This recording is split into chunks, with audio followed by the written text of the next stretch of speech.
I'm Alveda Zahn. I am a teacher at Harper High School for Chicago Public Schools. I teach 9th, 10th, 11th, and 12th grade. My unit was focused on my freshmen, incoming freshmen. One of our challenges at Harper is that our incoming freshmen are often lower readers. So in order to make reading strategies less intimidating, I decided that my unit would focus on pictures and they would find main idea and details within the pictures. And what I did was I took one portrait, I split it into 3 different parts, and I showed the students each part individually. And then what they did was they analyzed each section. When they analyzed it, they were trying to determine what was going on in the section.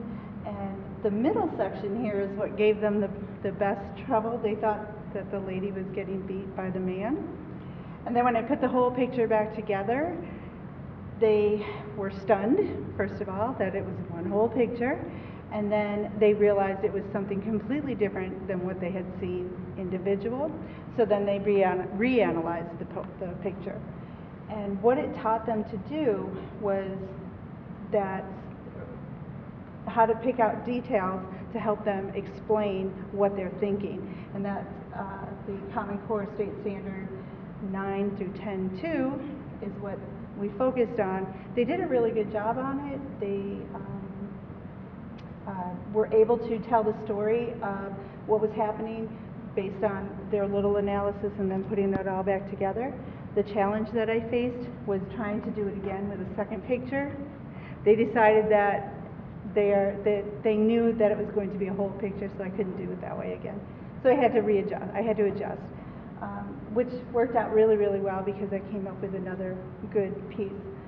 So what Y&I has done has allowed me to step out of my comfort zone. I never would have picked art. I never would have put art into my English classroom, but I think I did it very successfully and my students enjoyed it.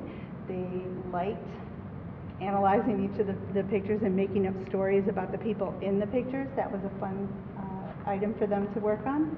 And they also were successful with the learning standard that they needed to meet. The difference between this professional development and other professional developments was that I was immersed into art, into a subject that was foreign to me, and it just totally blew me away because, first of all, I realized I was looking at art all wrong. But now I can teach it to my students. It just made me a stronger, more confident in what I think my students can do.